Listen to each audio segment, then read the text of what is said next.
My background is forestry, forest ecology, but bringing fire back on the land for landowners, which is my main responsibility, is helping forest landowners, is how do I help landowners use fire?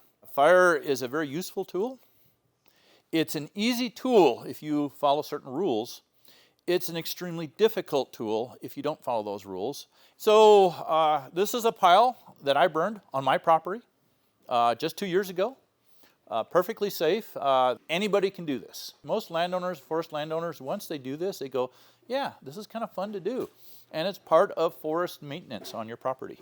For anything to burn, the water has to boil off of it first, because the water will absorb all that heat. And this is why live fuel moisture is so important on the shrubbery and the trees, what you have around your house. You want to have vegetation that's well hydrated.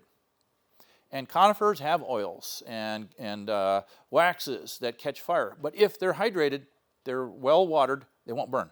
So this is the juniper, ornamental juniper around your house with all the dead material underneath it, okay? It's not the green that's the issue, it's the dead stuff that's in there. So I don't recommend junipers up against your house. But if you have landscaping junipers that are watered and well maintained, you don't necessarily have to yank them out. You know, there's that 30-foot zone around your house where nothing should be flammable.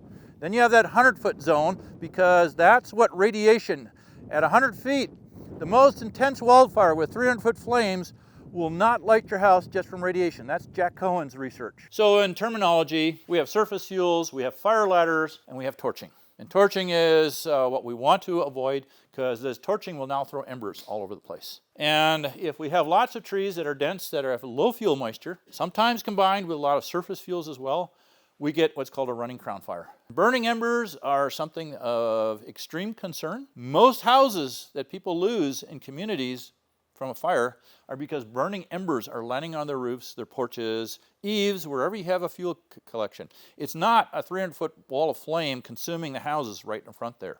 It's wherever people haven't fire-wise their house, and you have ignition points. So I always tell people that on a hot summer day, if I can take one of those wooden farmer's matches, light it, and ignite any part of my house is not safe from a wildfire. During the day, and this is now very important if you're burning piles, temperature changes, and with temperature changes, humidity changes. Because relative humidity is the amount of water that's in the air divided by the amount of water the air can hold. And when air is cold, it holds a lot less water than when it's hot. As the air is warmed, the actual water in the air hasn't changed, but its ability to hold water changes. And the reason that's important is because this dry air will suck water out of anything. That's the drying effect. You want to burn when the humidity is increasing, not decreasing. How do you do piles that don't smoke everybody out of the valley? Rather than a wide pile, you want narrow, tall piles. Here's a clean pile, no dirt. We're kind of doing a teepee design. We want to create a chimney. So when I ignite this, I want to get my fire in the center of the pile, okay? Because as the fire burns in the center of the pile, the heat is going to radiate back on itself, and I'm going to get a lot of heat, and I'm going to get a total combustion, and I'm getting air coming in from the outside into it. So I made a couple different piles here, okay? So that pile is about the same debris as that pile, but that one's stacked, so the heat goes up in the center and has a chimney in it. That one's stacked for convenience. I just kind of layered it on there.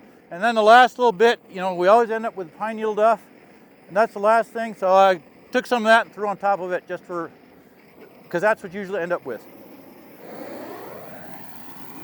You can see all the smoke that one's generating because there's not a lot of air getting in there. It takes a while for those flames to really start combusting that. This is not what we want to do.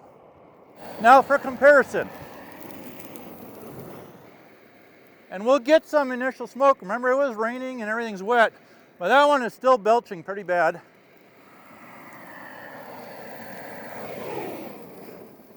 And look how little smoke that's now. This one will burn down a lot faster, half the time. And so efficiency, hardly any smoke, you're getting good complete combustion. That one is still belching. And it's the same fuel, same everything, just different configuration of how it's stacked, okay? So that's all I've got for you. Thank you. You bet. Who wants to volunteer and watch these piles?